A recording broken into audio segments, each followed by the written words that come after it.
Bonjour, aujourd'hui on rencontre André Coutu qui nous parle des appareils photo grand format.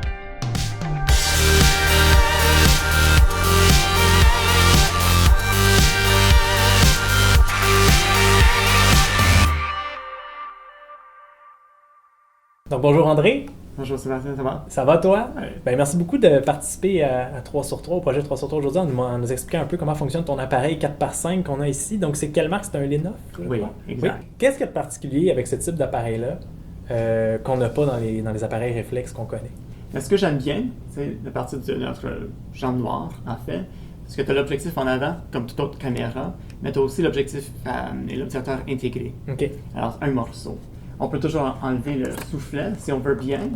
Tout dépend si on fait la photo d'architecture, il faudrait bien le remplacer avec un autre. Et aussi le verre dépoli qu'on peut bien enlever. Puis si on peut le remplacer aussi, j'imagine, selon nos besoins, si on en veut un plus précis, plus... Exact, un peu moins givré. Et aussi, si on veut faire les shoots en vertical ou horizontal, c'est facile. C'est très facile, juste en tournant le dos. Alors comme ça, c'est vraiment le système, le cadre. Il n'y a pas de mécanique qui s'interchange, c'est sûr, pas de miroir, hein, comme les réflexes que tu mentionnes. Alors, c'est quand même assez spécial, assez simple aussi comme appareil. Qu'est-ce qui t'a plu là-dedans au départ? Surtout au collège, parce qu'avant le collège, j'avais mes études, je connaissais que le 35 mm. OK. Alors, on faisait le format moyen et aussi le grand format. Je me suis dit, bon, je trouve ça assez intéressant. Je ne suis pas quelqu'un qui fait le travail vite. Tu sais, je prends vraiment mon temps dans tout pour faire étape par étape. Alors, avec ça, je trouve que c'est mon format à moi. Ça cadre bien avec ta méthode de travail. Exact. Comment fonctionne ta préparation pour un shoot avec ce type d'appareil-là? Est-ce que tu as une idée au départ, puis après ça, tu essaies de trouver quelqu'un pour concrétiser cette idée-là, ou est-ce que quelqu'un t'intéresse, comme quelqu'un a un visage qui t'intéresse, puis là, tu te dis « Ah, j'aimerais ça faire tel type de shoot avec cette personne-là ». Ça va dans les deux sens, c'est sûr. Si le modèle me demande, bon, j'ai besoin des headshots, ou est-ce que tu peux me photographier? Oui, certain. Alors, je regarde leur visage, leur forme. Là, je décide, est-ce que je veux un look contrasté, beaucoup très dramatique, beaucoup d'ombre, ou très égal? Par la suite, je planifie mon éclairage. Donc, sur les 35 mm, les plein cadre, les full frame, comme on dit, la focale normale, c'est autour de 50 mm. Sur mon Hasselblad, le moyen format, 80 mm. Sur un 4x5, on va chercher dans quelle longueur focale pour une normale à ce moment-là? Ça aussi, j'ai mis 210. Okay. Alors, ça se reproduit, plutôt l'œil humain, comme tu mentionnes, l'objectif idéal ou focale normale. Est-ce que tu as un projet que tu as déjà fait ou que tu vas faire ou tu utilises à ce moment-là, ce qui a été fait pour ce type d'appareil-là? Je fais comme une série de portraits. Alors, juste des plans assez rapprochés, plutôt le visage, juste un peu les épaules aussi. Alors, il n'y aura pas de fin, alors juste continue, toujours en noir et blanc. Alors, je fais mon propre développement et aussi tirage. Alors, comme ça, c'est sûr, j'ai plein de contrôle. Merci beaucoup, André. Ça fait plaisir. Et on va voir ce que ça a donné aujourd'hui avec les photos qu'on va faire. Excellent. Merci. Excellent. Bon, l'exposition était... moi, j'avais... On était à F11. Puis ça, sur un appareil comme ça, F11, t'as quoi comme profondeur de champ à ce moment-là? Parce que c'est sûr qu'il y en a moins. Un peu de zone de netteté, comme ici. OK, on est vraiment restreint. Ouais. Fait qu'au niveau du portrait, tu vas souvent aller vers F8, F11 comme Oui, exact. Donc là, on est rendu à faire la mise au point. Oui. Alors, tu peux regarder directement dans l'objectif. Je vais faire la mise au point sur les yeux. Donc là, ton cadrage, ça se trouve à être les lignes noires juste ici. Exact, juste à l'intérieur du verre dépoli. Je vais faire la mise au point, on vérifie. Alright, juste comme ça. Alors, chaque porte négative est à double côté. Alors, une fois la mise au point est faite, le réglage en avant est fait aussi. Je serre le porte négatif, je retire la porte. Par la suite, je remets la petite porte. Là, je peux le retirer, vérifier la mise au point au besoin. Sinon, change de côté et on le fait. Alors, j'ai chargé 4 portes négatifs. Alors, en fait, il me donne 8 photos. Donc là, on a le porte négatif. Voyons, je recommence. Le dos Polaroid. On a le dos Polaroid ici. Exact. Parfois, on peut prendre plusieurs lectures, voir où tombent les ombres, c'est bien, mais c'est toujours bon d'avoir la photo dite instantanée, juste pour confirmer que tout est en marche. Que tout fonctionne bien. Alors comme ça, j'insère le dos Polaroid. Alors tu peux les garder juste de face, comme ça. Ça. On va mettre ça comme ça en place. On tire les autres. Juste comme ça. Et on attend. Alors, comme ça, il est en train de développer. Donc, tu prends note de tes réglages. Exact. Alors, différentes pauses. 55. Okay. Exact. Alors, j'ai décidé de pause 1 à 8. L'exposition est déjà réglée pour nos portes négatives qui est à 400. Alors, c'est sûr qu'on change notre ouverture. Donc, regardons ça. Le Polaroid, qu'est-ce que ça donne? Et voilà. Alors, le positif. Puis tu peux l'utiliser pour sortir des épreuves de ça. Oui, absolument. Donc, maintenant qu'on sait que ça fonctionne, qu'on a notre lumière, on est satisfait de notre éclairage. Parfait. Ouais. Ce qu'il nous reste à faire, finalement, c'est d'exposer. Exact. De prendre des photos officielles. Je sers mon porte négatif. C'est comme ça. Correct. Good.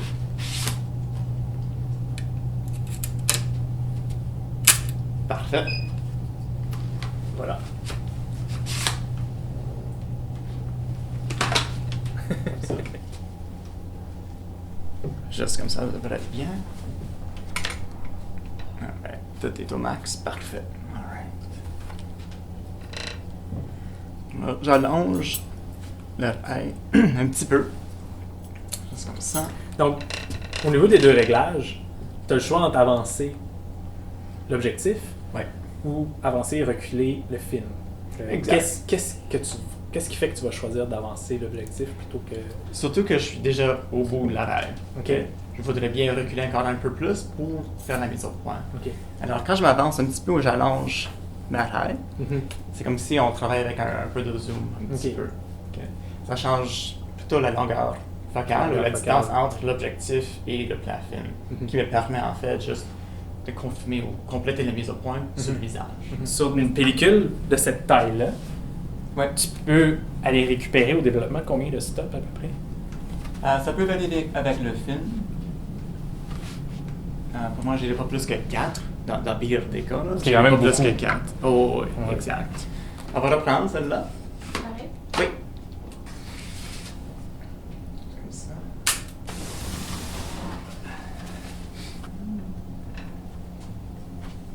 On desserre ici. Alors, ça me permet de basculer le porte négatif. Pas le porte négatif, mais le verre dépoli. OK. Alors, je peux aussi faire pareil pour l'objectif.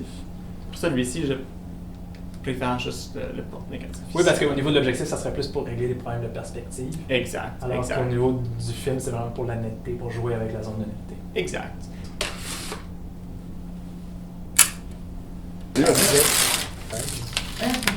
C'est très cool, ça.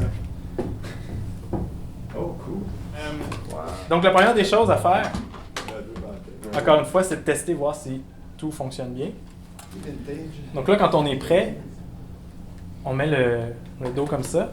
Et là, c'est encore le même procédé que le 4x5, dans la mesure où il y a un cache ici. Puis ce qui est intéressant avec le cache, c'est que tant qu'il est dedans, l'appareil ne déclenche pas.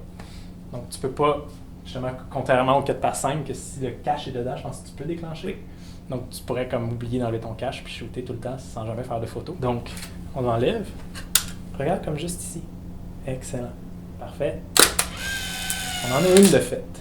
Comme ça ici un peu. L'autre côté, je veux dire. Comme ça. Excellent. Regarde droit. Sérieux. Très sérieux, celle-là. Vers là ici. Relève les yeux un petit peu. Excellent. Bouge pas. L'autre s'en vient.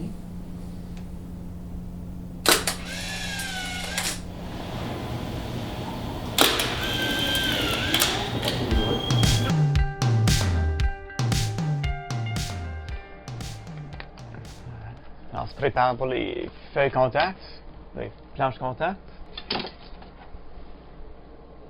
Alors, j'installe le porte négatif, juste comme ça. Alors, ce que je vise, c'est un cadrage quand même assez net. En point de vue de cadrage, je vais chercher un genre de zone assez bien éclairée pour couvrir ma vitre, qui mesure 8 par 10. Le même format que les 4 négatifs ici, 4 par 5. En plus, le papier 8 par 10 pour faire nos feuilles contact. Alors, je pèse le Expose. Alors, avec nos lumières inactiniques, je suis libre, je peux ouvrir ma boîte. Alors, comme ça, j'aligne le papier parfaitement avec mes négatifs 4 par 5. J'enlève ma vitre, je le dépose juste par-dessus pour écraser le négatif. Et maintenant, je peux peser le bouton Expose ici. C'est comme ça, pour exposer le papier à travers des négatifs. Ainsi, je lève le bac, je le dépose. Je le lève un petit peu, je le dépose. Juste pour faire l'agitation assez constante comme ça. Ainsi, le révélateur, je développe pendant 2 minutes. Je le prends vers le petit coin, comme ça.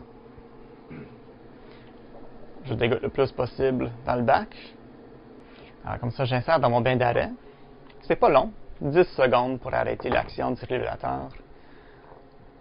Alors, le fixe ici, point de vue de feuille contact, je peux toujours mettre les lumières pour avoir l'aperçu après 30 à 40 secondes. Pour le bien fixer, je préfère d'y aller jusqu'à 4 minutes. Mon bain de lavage à 20 degrés Celsius. Alors, j'ai le petit thermomètre ici qui mesure à 17 degrés. Alors, c'est ça, un peu d'eau chaude. Je le rincer vite fait. On enlève le surplus. T'as-tu une préférée dans les 4? Je dirais que celui-ci, le numéro 4. Le plan un peu plus rapproché, le visage plutôt direct à l'appareil, mais les épaules tournées. J'ai un peu d'ombre ici qui contourne le visage, qui donne encore la forme. Je sais quand même assez bien. Je penserais faire une impression. Juste en 8 par 10. Alors j'enlève mon porte négatif pour y mettre un négatif en fait. J'ai plus besoin de ma vitre. Je vais installer le margeur qui nous permet de faire des bordures ou sans bordure si on veut bien. Alors c'est cette pose ici. Le plan qu'on a choisi de faire notre agrandissement. Alors le truc ici, c'est de mettre le négatif à l'envers, parce que c'est toujours avec les physiques, l'image est inversée. Alors je place ça bien comme il faut dans mon porte négatif. Je vais prendre quelques secondes, juste y observer et balayer avec mon pinceau pour enlever des petites poussières. Notre première assets.